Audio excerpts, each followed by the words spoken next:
All right, I'm your special host, J&D. Welcome to the theoretical final part of the Halloween character analysis. I don't think I'm going to discuss anybody after this, but you never know. We're going to do Tina Williams from Halloween 5, and I will break down why I think she is one of the better characters in the Halloween series. And I'll even go as far as to say that out of any character introduced after Halloween 4, she's easily the one I like the most. And a lot of that has to do with having some semblance of a complete character arc, being memorable. I realize my take is very controversial, so I'm sure I'll be flooded with downvotes and nasty comments. It is what it is. That's par for the course. Without further ado, let's jump in. So the first time we see Tina, it's at the clinic while Jamie and Rachel are just waking up from mutually sleeping, and she knocks on the glass. She comes there with Max, and after having a brief exchange where she reunites with Jamie and shows off her Halloween costume with Rachel, um, she is so loud that Loomis comes back into the room and tries to figure out what's going on in there. After which somebody throws a rock through the glass and drives off. That reads "The evil child must die." This scene is very important for establishing her character because even though it's fairly short, it's about 2 3 minutes, it does several things. It shows that she's very loud, and I guess I should say high spirited. Just kind of one of these people that makes knows how to make an entrance. She's not really respectful of authority because she bangs on the window instead of just coming through the door like a regular person would do in most instances. And also, it shows her concern for Jamie, which is demonstrated both by their greeting, which establishes their familiarity, and also the fact that she looks concerned after the note comes through.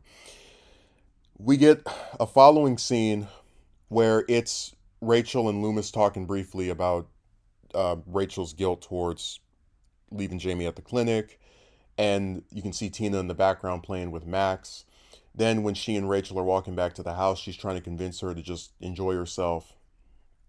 Now, she's not around for the next few minutes of the movie because this tension is then built upon Rachel being in the Myers house alone with Michael, and again the suspense of she's by herself, doesn't know he's there.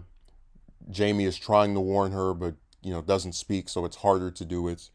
And Michael's also very good at sneaking around and hiding, so it's even more difficult to spot him. And that ultimately is what causes her demise. Um, but after this scene, Tina comes back into the plot. She shows up at the Carruthers house, finds a little key, goes in there, is actually surprised by Samantha. Which, by the way, you want to talk about characters having a purpose. So I've said before, Samantha's not really a developed or complex or any sort of nuanced character. But some people have said she's there to increase the body count. I'll just say I really enjoy her interactions with Tina because it kind of contrasts the two. Like Tina's very loud and just kind of disruptive, and Samantha more so is reserved and not really one to be as rambunctious, at least just when they're talking to each other casually. So their big plot is that they have the Carruthers house to themselves, and they're going to plan on doing something with their boyfriends. And we get the first scene of Tina with Mike, who shows up and picks them up. Doesn't promise on taking her to go see Jamie or being there to take with her to go see Jamie. And later on, we have the the brief exchange where, as Mike is cleaning his car, he's another one of these people that are obsessed with cars. I know a lot of people like that in my personal life, which is why I've always been entertained by that scene. But while he's cleaning the car, Tina surprises him with the mask. He gets scared, um, and is drives off a short time later just to get murdered by Michael. That scene, I like it because it's one of the few instances of comic relief that is not attempting to be Marvel like in Halloween. And again, that has to do a lot with the fact that it came before a lot of these other meta and self-aware series like Scream happened to show up, and I do like Scream, so I'm just saying that's like, I guess, a veiled shot at H2O.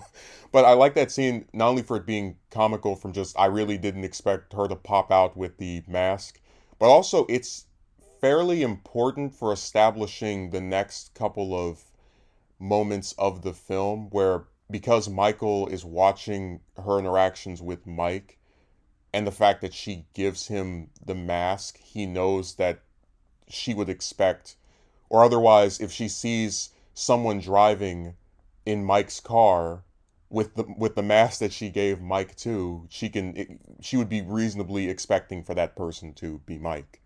After all, he's wearing the mask, driving the car. So when we get to the scene where she gets picked up at the Carruthers house later on, there's a very subtle tension because you don't know what Michael's plans for her are. They get in the car and she's trying to like flirt with him, and he's taking a long time to let her in, and she gives him the kiss on the mask, and it like freaks him out. Or rather, he responds to it by kind of crushing the steering wheel a little bit, just kind of like showing off his aggression in a subtle way. Um, and what I thought was interesting is that she kind of can tell a little bit something's off because of how silent he's being, but it also kind of peers into her relationship with Mike because her actual boyfriend is sort of, I guess, prone to being quiet when upset.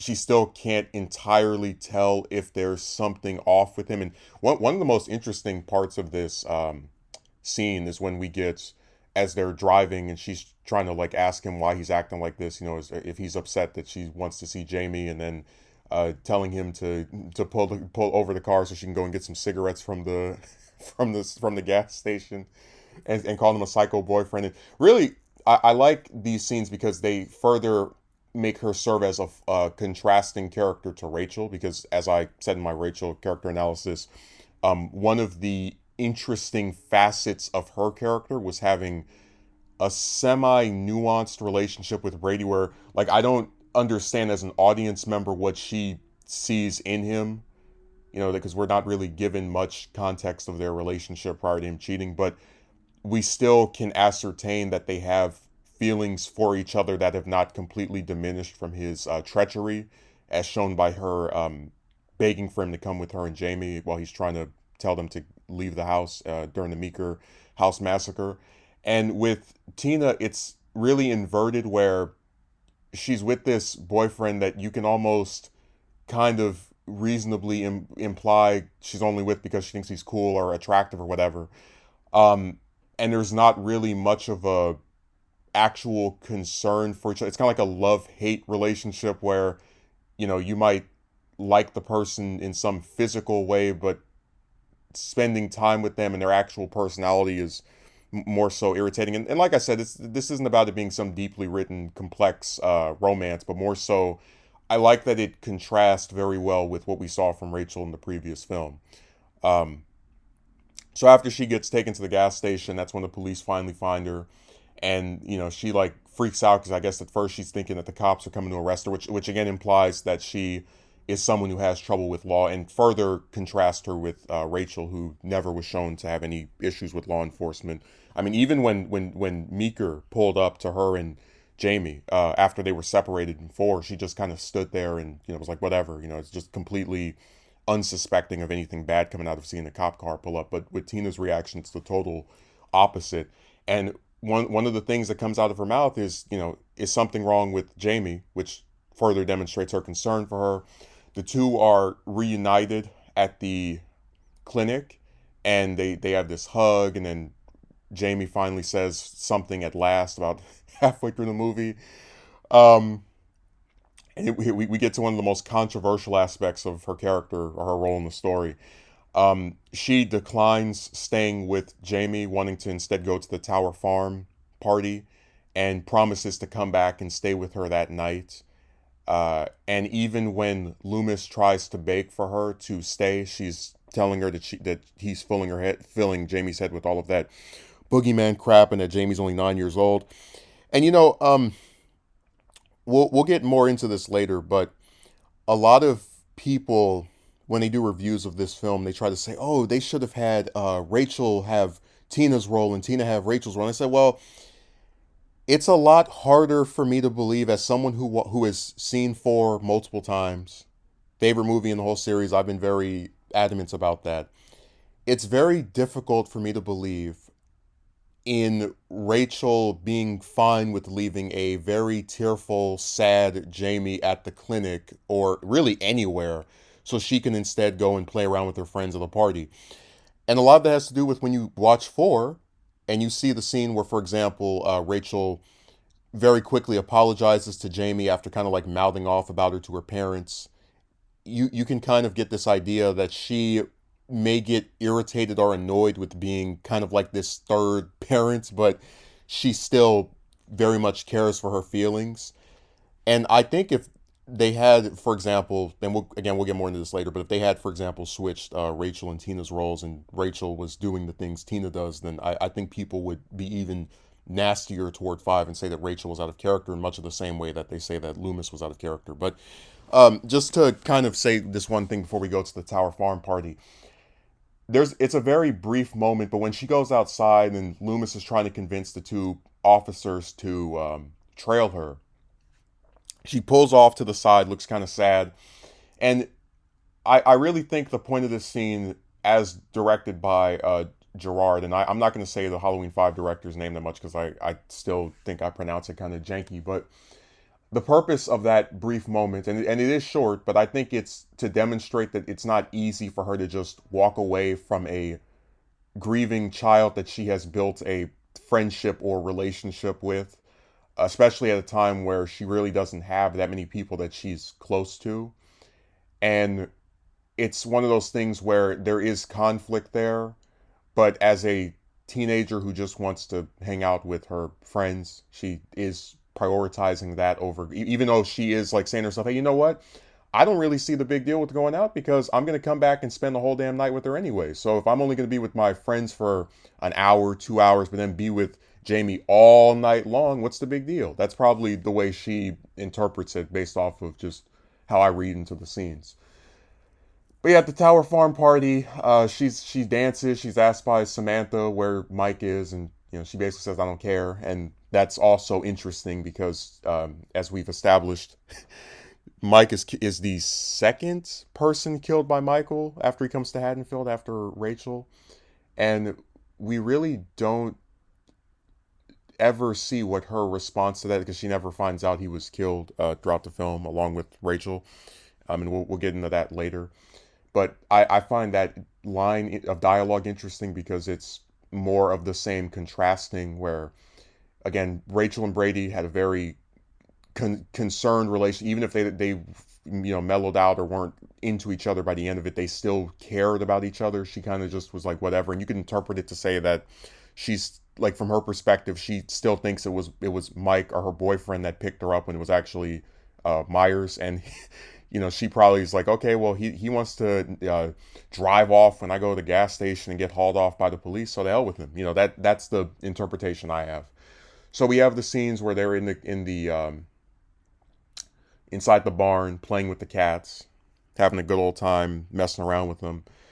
And what's interesting, not necessarily from a story perspective, is that as Tina plays with the cats, she says that she hates cats, and this is something that I remember watching one interview with her actress Wendy Kaplan, who said that she was allergic to cats, so that line might have been written in there to acknowledge that.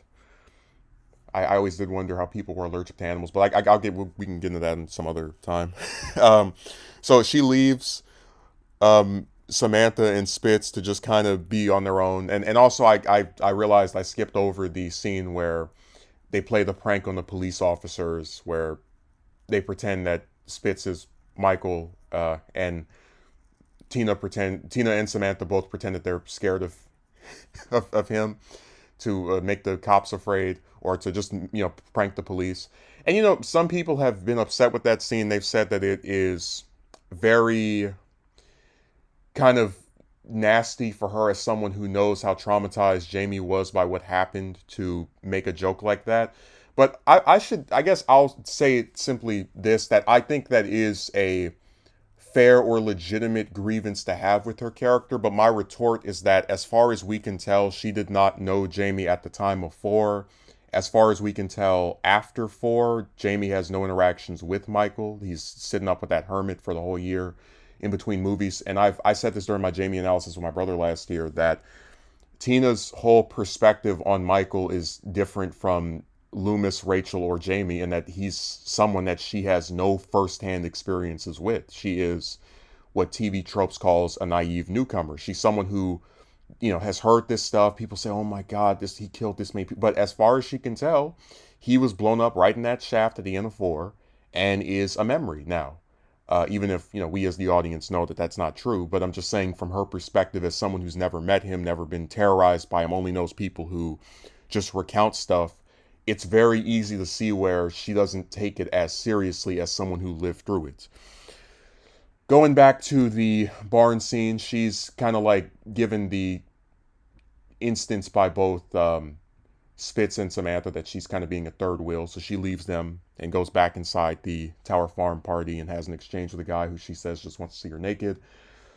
After going back inside the barn and just kind of like noticing that neither of them is responding to her, she finds their corpses and realizes that Loomis was right, Jamie was right, and runs out of the barn, goes to find the police officers who are also murdered. And I should say that you could make the argument that she played a role in them dying because of her prank, where a lot of people are very critical towards the cops in this film, at least those two officers. They say that they took meager screen time and they're very dumb and they have the clown music. But in all truth, they are fairly competent, at least for film cops, because when they go to the Myers house, not the Myers house, to the Carruthers house, I should say, and they look around to see if Michael is in there. He's a master at being stealthy, so I'm not surprised when they can't find him. It's like it's not. I don't have to suspend my disbelief. He's been established to just be someone who's hard to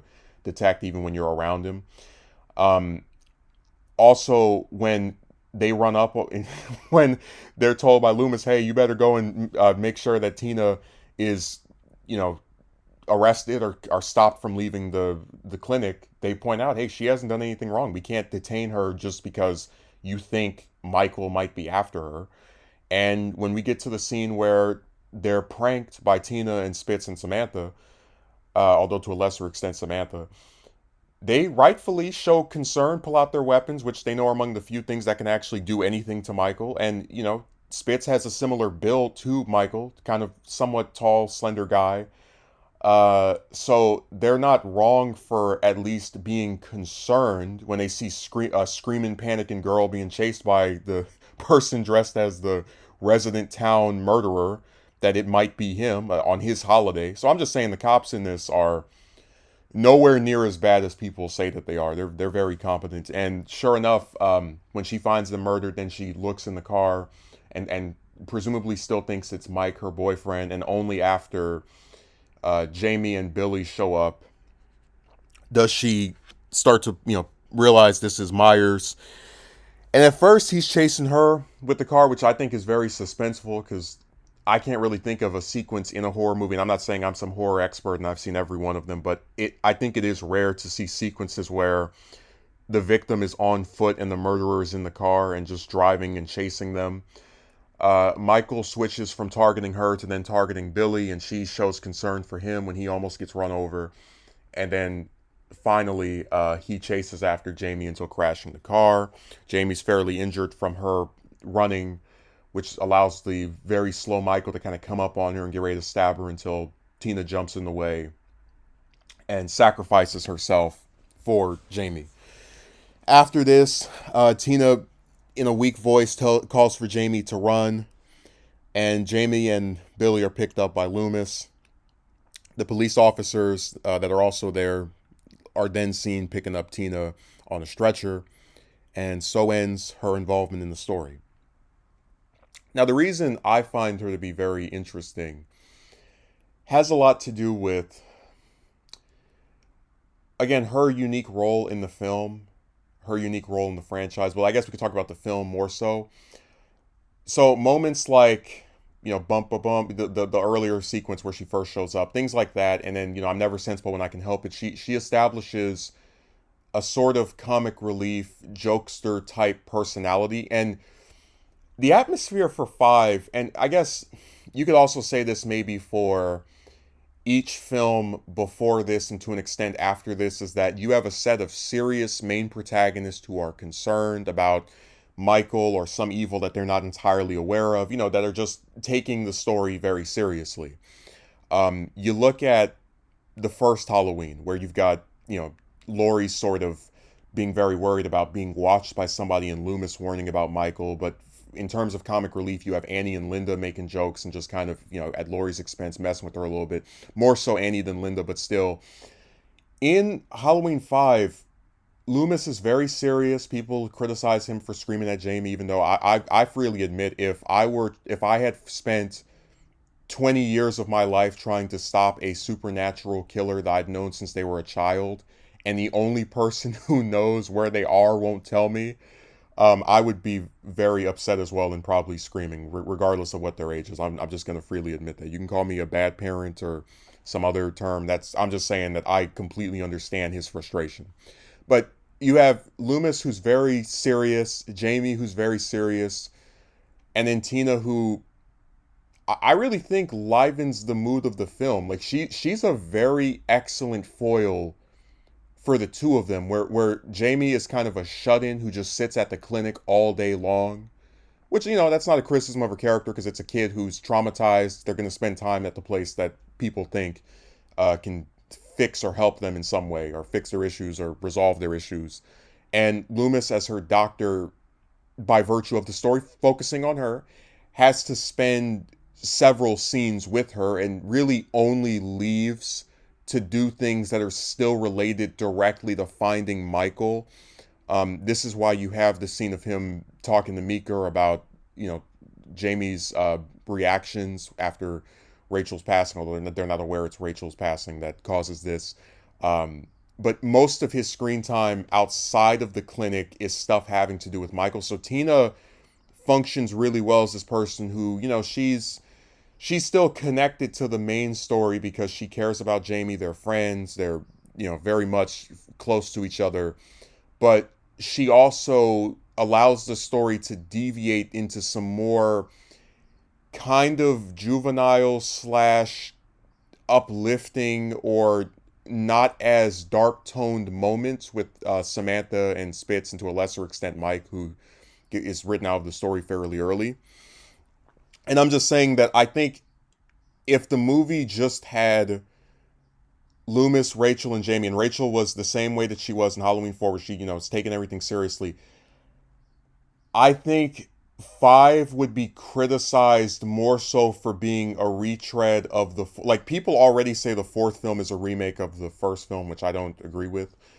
But I think if 5 had kept that same core group of 3 without heavily changing things up, it would have been criticized for like getting stale. Like, oh, Michael's going after his niece again, and who's going to protect her? His doctor and his and her stepsister, and oh, here we go again. So I think if they had kept Rachel in the role that she had in 4, it would have been the same old thing, or it would have been criticized the same old thing.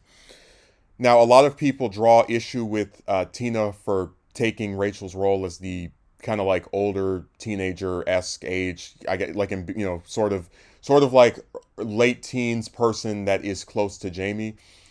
And some people even say, oh, the Jamie and Tina relationship comes out of nowhere, and at least with the one from of Jamie and Rachel in 4, it's more believable because they'd been together for 11 months. Well, I believe the term is media as res, where there's a term that's described when you begin a story, not at the start, but after something has already happened. So, for example, if I have a story where the first episode has 2 characters in a romantic relationship, a lot of times people don't have a hard time believing that these 2 characters are in a relationship, even though it was established in the first episode, first instance we've seen them, because the dialogue and the various interactions they have in the story are convincing enough that, yeah, these 2 people really do care about each other. They say, I love you. They are excited to see each other. They have this chemistry that's kind of like built in. There's nothing about 5, at least as far as Jamie and Tina's direct scenes and actions are concerned, that really makes me question the validity of their relationship. Like, I can completely buy into the idea that over an 11-month span, Jamie became close to someone that she's not related to, but, you know, still cares about her nonetheless.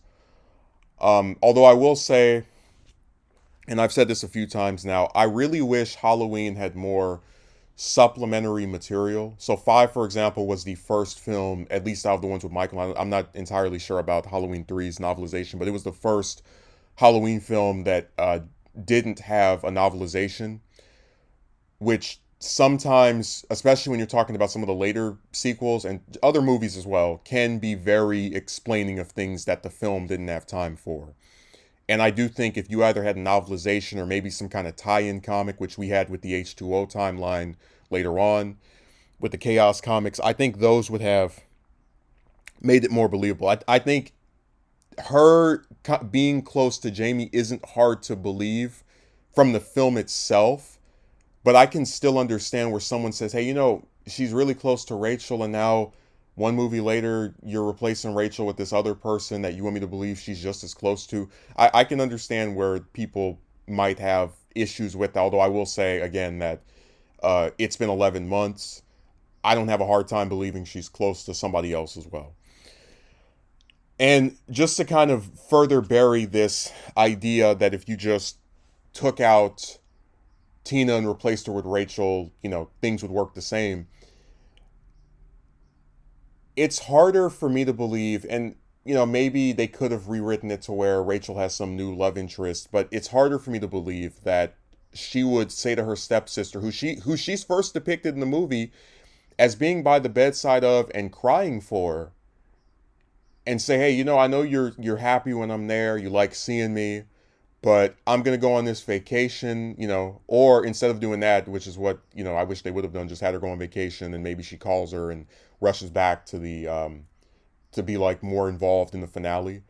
But I really wish that instead of people saying that, they would just kind of like think about it in a more critical way of, hey, do you think it's in line with Rachel's character, not only in the fourth movie, but in the, you know, the scenes, however brief they may be in the fifth one, to just up and say, okay, well, I'm gonna go hang out with my friends for the night and take my break from being by my stepsister's side to go and have some fun. It's easier for me to believe that about Tina because, again, she has a life that's independent from Jamie. She has friends that we don't even see Jamie interact with. That's been something I found so interesting, that Tamara Glenn, who played Samantha, was fairly close to Danielle Harris, where there's like multiple pictures of them together, but then they have no scenes together in the whole movie. Which I don't see as a fault because there are Halloween films where the lead character doesn't interact with all of the supporting cast. And it's, you know, like that's been the way it's been since it started. For example, Laurie doesn't interact with Bob Sims. In the second film, does I think she interacts with all the hospital staff, but that's because she's there. Um, as far as the fourth film is concerned, the man that picks up Loomis only interacts with him in that one scene. So, you know, my point is, that's just a thing with each movie where some characters just don't meet, have no scenes together, and they're still doing that to this day, even when it makes less sense. I'm not going to name drop any films, but there's a certain movie that, you know, is much newer than Five, that has a character who has interactions with one of the lead characters of the movie that happened off screen, but not any on screen or like during the actual plot. So I'll leave that one alone. I don't want to get bogged down in talking trash about other stuff. But yeah, I just think Tina contrasts Rachel very well, both in terms of her romantic relationship and her interactions with Jamie. And I really like that because Tina is not as hands-on with Jamie in the way that, because one of the biggest things of suspense with four was when Jamie and Rachel were separated from each other, like, oh man, Jamie doesn't have anyone to protect her. And Jeffrey Landman, who played Billy, had an interview where he was talking about how one of the reasons they chose to have Rachel exit the story as early as she did was that Jamie would no longer have that safety net of Rachel. She'd be even less protected. And that's kind of true because even if she has Tina to still technically look after her, Tina at no point demonstrates any of the prowess that Rachel had throughout four. Like no fighting back whatsoever. The closest we see to her actually getting involved in any physical way is all the way at the end of her screen time when she sacrifices herself.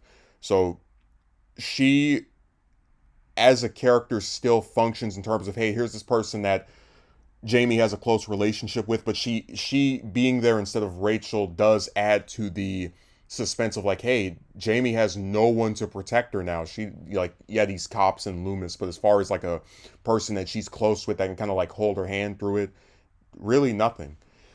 Now, if I was the one who wrote five, I would have kept Rachel in the plot, just had her at the clinic with Jamie, and you could have actually had her kind of being like a counselor to Jamie and sort of being the person that's like really concerned about being there with her, and maybe she scolds Tina for not wanting to be at the clinic. I would have, because I really think that group of Jamie, Rachel, Tina, and Loomis works really well.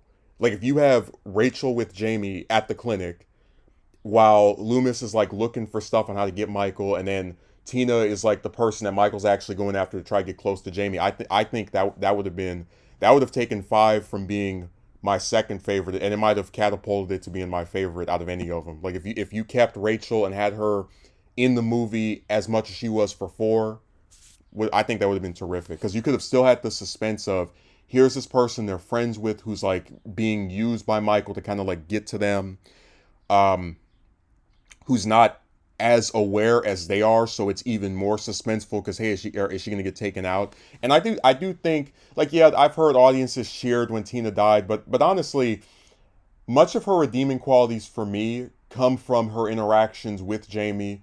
And like not even 10 years ago was a teenager. I used to enjoy hanging out with people and having fun, and you didn't always want to sit there and babysit somebody else. So she resonates for me as someone who's very relatable in terms of, if you've been the older sibling or maybe the kind of like parental substitute, but you want to just kind of have fun every now and again, and you don't really feel like just sitting in one place. That's sort of the way I feel. And I think it was Wendy Kaplan's interview with that, I'm forgetting that site's name. I think it's Halloween Speak. She did some interview in like 2019 where she talked about, she saw Tina as a whole person, and how like that's what teenagers are, where they're sweet and caring and scared and angry, and that's really the exchange, the full range of her emotions. She's very like, Kaplan's performance will never be appreciated by horror fans, because five in general is not appreciated, even though I maintain that the performances of Daniel Harris and Donald Pleasance in five are the best in the entire series,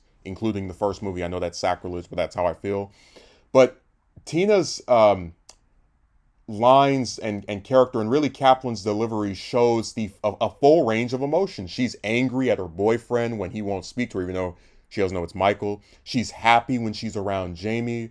She's kind of like panicky and scared for a moment when she's talking to Loomis about how he's filling Jamie's head with all that boogeyman crap.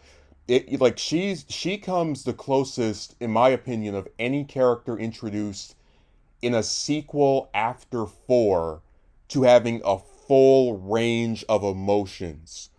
And really, why she stands out to me so much compared to a lot of these other one movie characters in the series is because she comes the closest out of any of the ones that are just in one film to having a full character arc, where she starts the movie off as this kind of like jokey person that, she's heard about Michael, but I mean, that's a thing that happened last year. As far as she knows, that guy is dead. But his niece is a really nice girl she wants to do some stuff with, as far as hanging out with and being friendly to, but she doesn't really want to be as committed to her as her stepsister is. And in spite of not wanting to be as committed, she cares about her just as much, or, to some similar extent. And when her friends who she wanted to spend the night with are taken out and killed right after she last sees them, it suddenly dawns on her how real the Haddonfield boogeyman is. And that causes her to say, hey, I've made enough mistakes, but I'm not going to make the mistake of letting my other friend pass away as well. The friend who can't protect themselves. And there are people who say that they would have liked to, instead of seeing Rachel sacrifice herself for Jamie.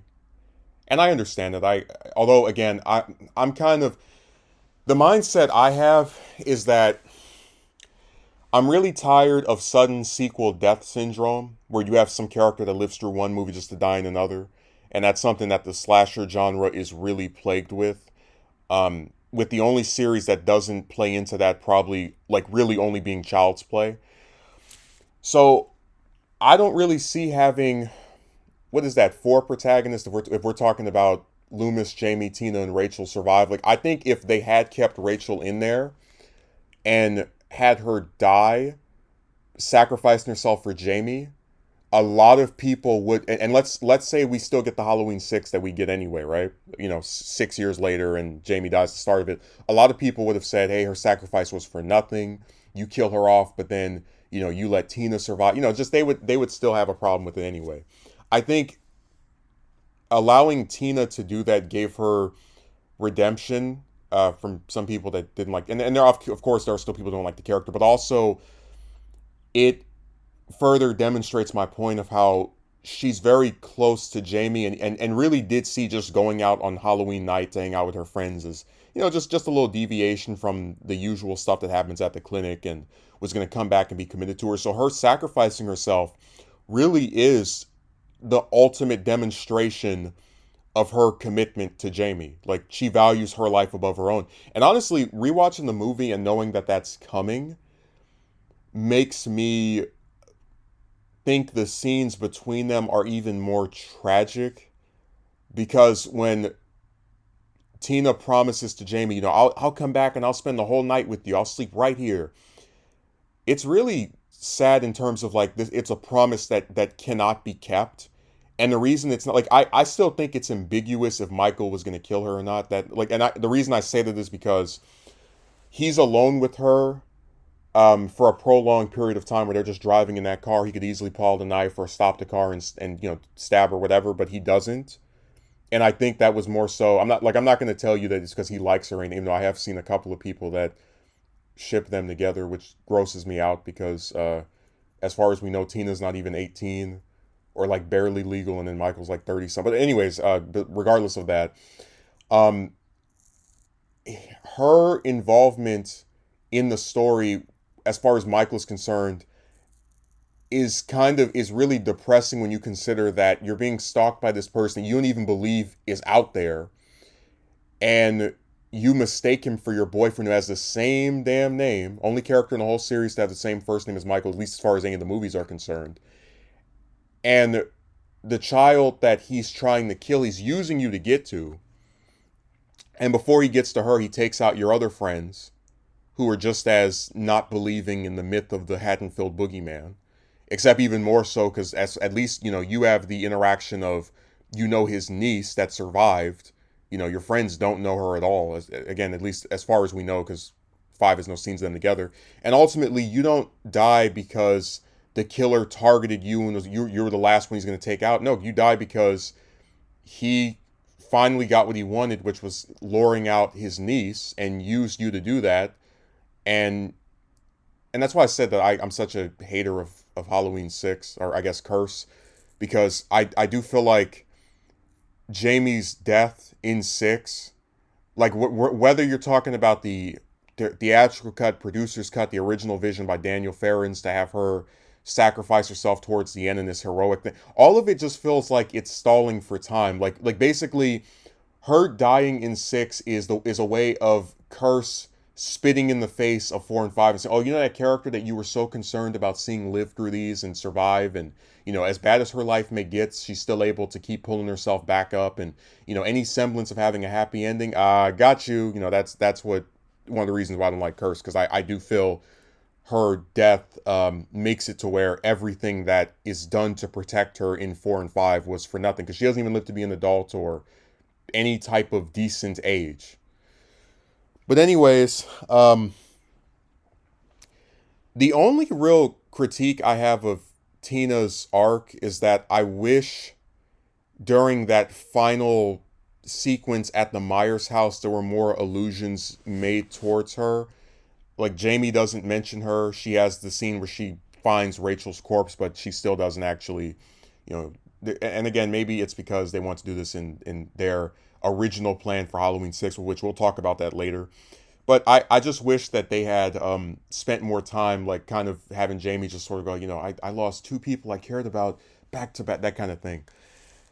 And really the only aspect of Tina's character that I wish was given more time, because I maintain that out of any one movie character closest thing to a full arc, Again, not counting like people who were designed to be in one movie, but then they got a sequel anyway. Like obviously, we've talked before about how Halloween wasn't even supposed to have a sequel, but regardless, it still got one.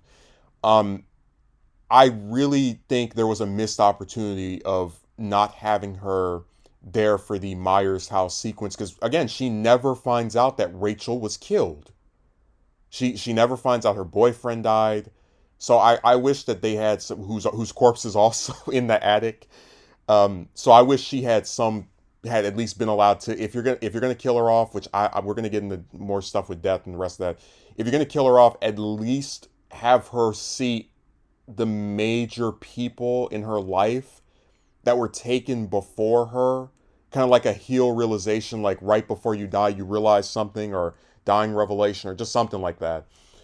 Um, but anyways, let's get into the most, I guess, dubious part, which is the death. So I'm part of the 1% that is not entirely like I accept it is canonical that Tina dies, right? Because we see her body on the stretcher, and Jamie's sad or whatever. But I still kind of don't buy it entirely.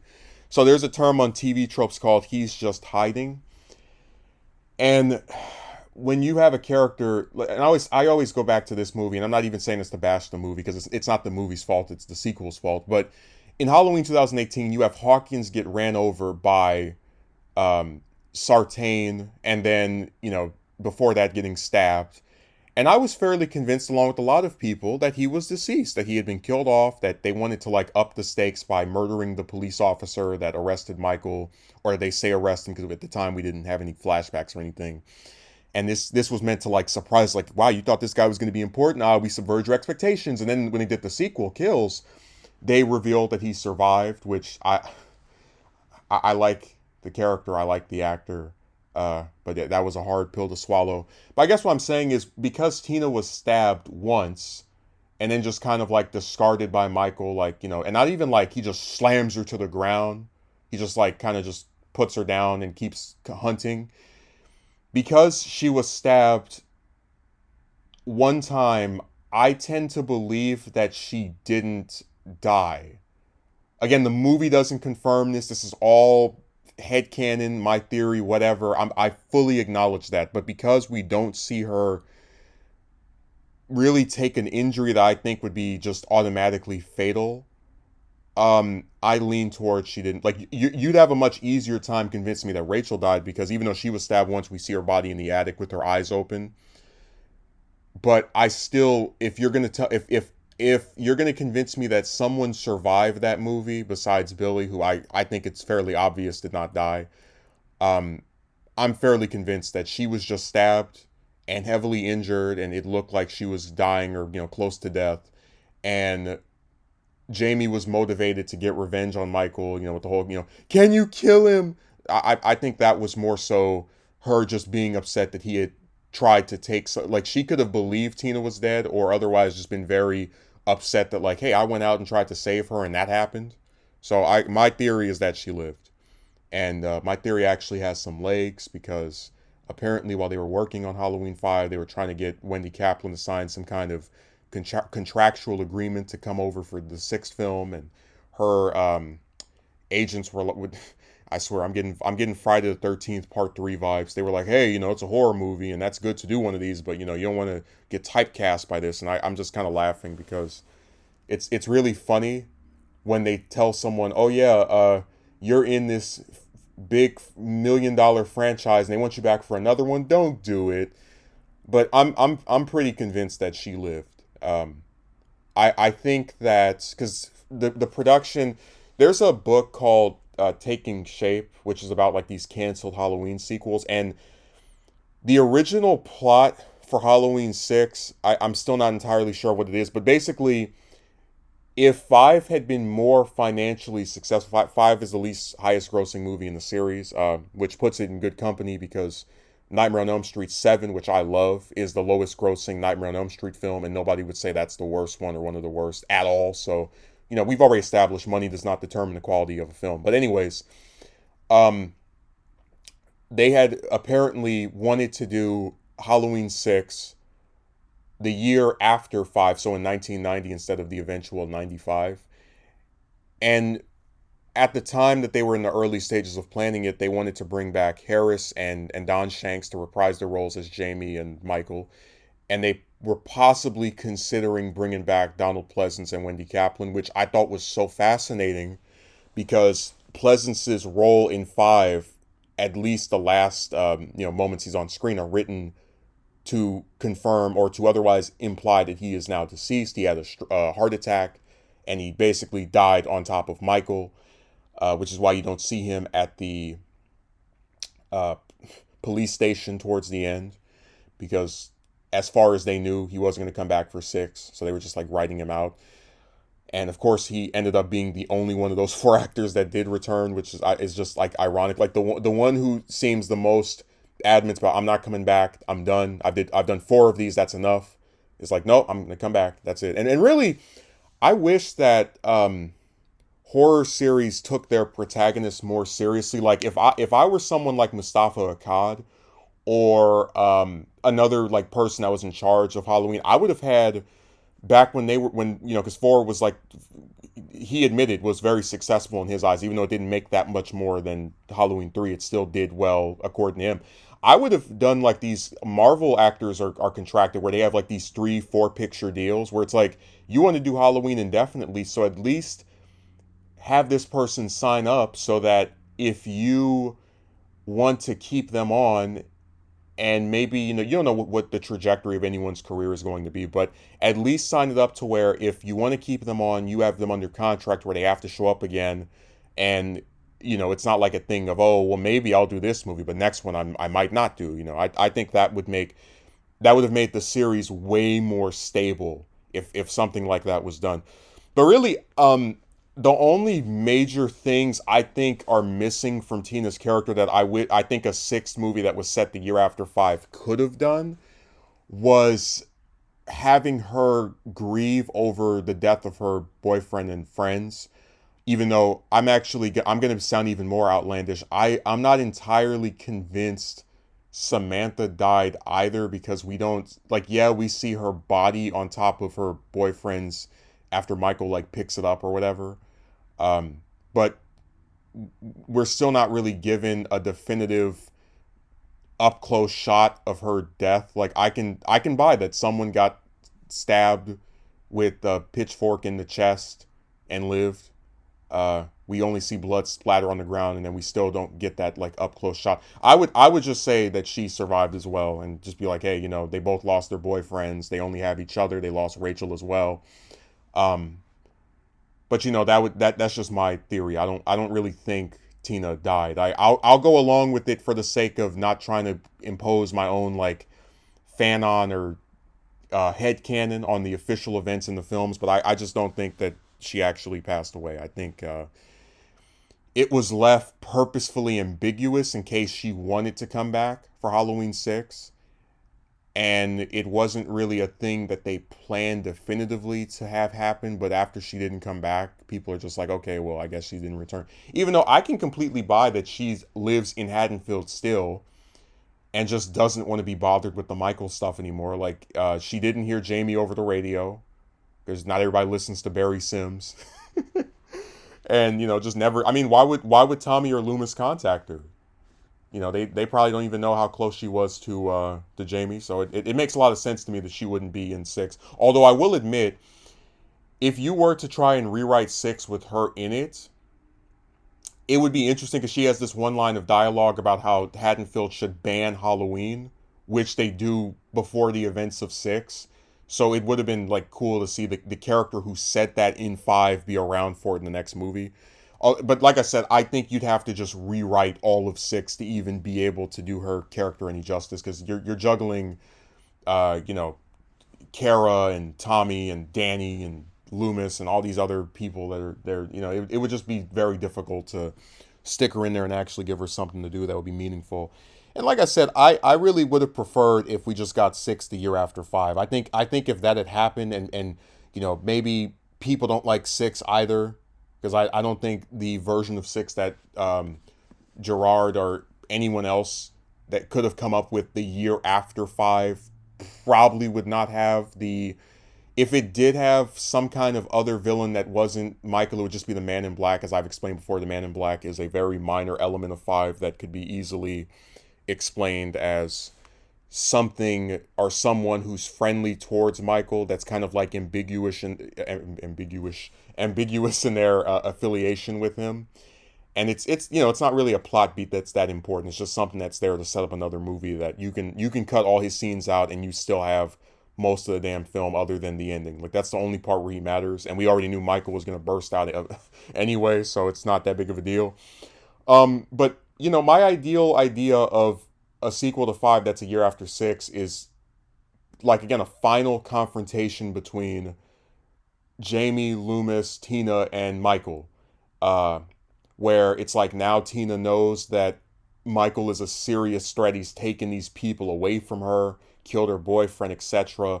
And she's like very protective of Jamie as well. And I think that would be interesting. Just having something where you get more of her relationship with Jamie, where like in Rachel's absence they've become even closer. But like I said, my ideas are like they're not even all like I'm very flexible. One idea I had was bringing back Rachel, just kind of like doing some mystical stuff there. It's kind of funny. Ellie Cornell said during an interview, "Oh, once you kill her off, she's gone." I would have told him to leave it ambiguous. It's like, well, I mean, it's funny that she said that, and then they kill Lori in 4 and still bring her back in H2O, and then they kill her in Resurrection and still bring her back into. So like it depends. If you're a character from the first movie, you can die repeatedly and still come back. But if you're a character from a sequel, once you die or it looks like you're dead, that's it. That's a wrap. Oh, that's really interesting.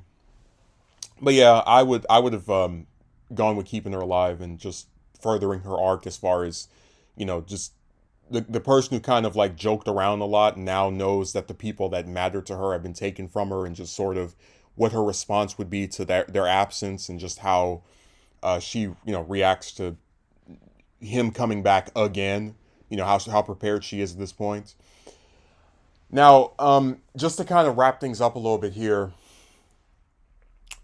I am not in any way trying to say she's the best Halloween character, she's the greatest one, but I'm always the kind of person where people have ideas of what is a traditional character, right? Like, oh, a final girl is some girl that survives the whole movie, that fights back against the killer or uses their cunning or some other ingenuity that has to do with who they are to be able to be formidable against the person that's trying to kill them. And what I think is so sad is that Tina breaks a lot of those caricatures and stereotypes, and that makes me like pay more attention to her and makes her more memorable to me. And I do think there is something to say about having a character who you might otherwise not think is the best, but they're still memorable nonetheless. So, for example, I don't really like Busta Rhymes' character from Resurrection, but I'll freely admit to you, out of any character in that movie, besides Michael, obviously, but out of any character in that movie besides Michael and Laurie, he's the most memorable. He's the one who I can remember the most lines from, who I'm kind of like semi interested when he's on screen, and that's not because he's well written or so complex or detailed, but he's entertaining. He makes a movie that is, in my opinion, a waste of space. I've said before, I really don't like Resurrection, but he is a highlight of that film just by virtue of being different from the rest of the cast. The final girl, Sarah Moyer, is one of the most boring protagonists I've seen in any movie. I fall asleep when she talks. I can't tell you anything about her personality, and I've watched that film 3 times now. When you get to some of the later installments, right? When you're talking about like the two Rob Zombie Halloweens, which I've said before that I like. I know that's controversial, but it is what it is. I'm a lot less critical of people that dislike them than I am a five, but that's another story. But even with those, for example, you have Laurie, the lead protagonist, who's like especially more so in the sequel, very nasty towards her friend Annie from the film before that, and you have Loomis, who is decent in the first movie, horrible in the second, and are like, I think they're both very unlikable in the second. But it's like again with Tina, I don't really find her to be unlikable. Like I see reviewers who say, "Oh, the bump bump bump bump," but that like dance thing at the start was but that's in the movie for like less than what, a minute? And I mean, it's got a purpose. She's building up the suspense of showing Jamie the princess costume. So I mean, I guess it's not exactly the kind of thing that I would say is the most um, fun to me or what I expect in a Michael film. But I mean, again, it's still something distinct about her. It still is a thing that she does that makes her stand out from Rachel. Like that's one of the reasons why I really like the character, because in five, there's no one of such a heightened like I guess the cops are comic relief. I guess her boyfriend and Spitz and Samantha all to some extent or another are there to make jokes, or but they're not really major characters. Like Tina is, for all intents and purposes, the third most important character in that movie besides Jamie and Loomis. And if you want to say Michael as well, then we can say she's the fourth most important. She is the I think the term is tritagonist. I don't even like getting caught up in, oh, this person's the main character due to rock. I don't even like those terms, but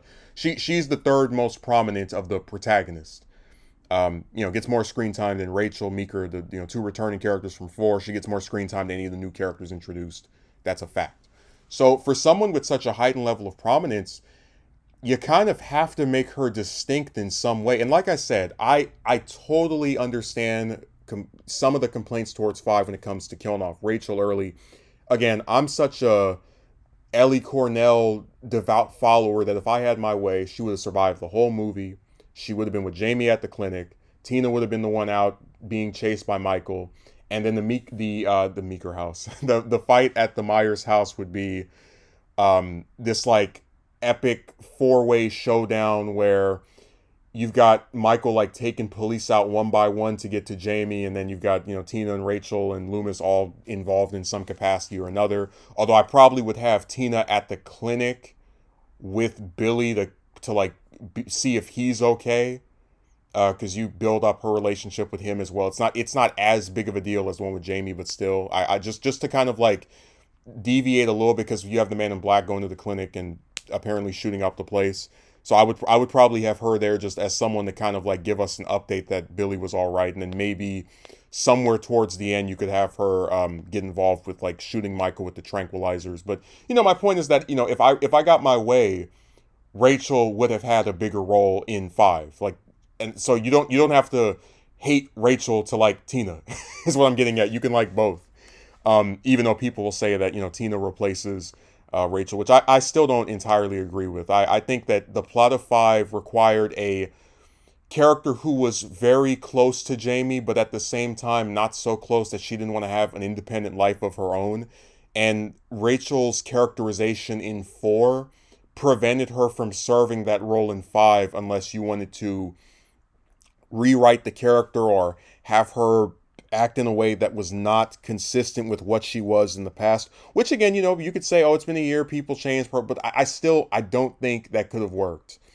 And really, the thing with Rachel, and to a bigger extent Jamie, and to a lesser extent Tina, is that I always feel so bad for horror characters, especially horror protagonists, because they're in a series that by its definition treats most of them like crap, where no matter how well written the character is, no matter how decent they are, no matter how much they might affect the story in a positive way, how good the performance of the actor is, you get these writers and these directors and these producers who really want to make a point, and the only way they can think to make a point when these characters is just kill them off. Like you have Mustafa Akkad, oh, we kill Rachel off to show nobody was safe this time.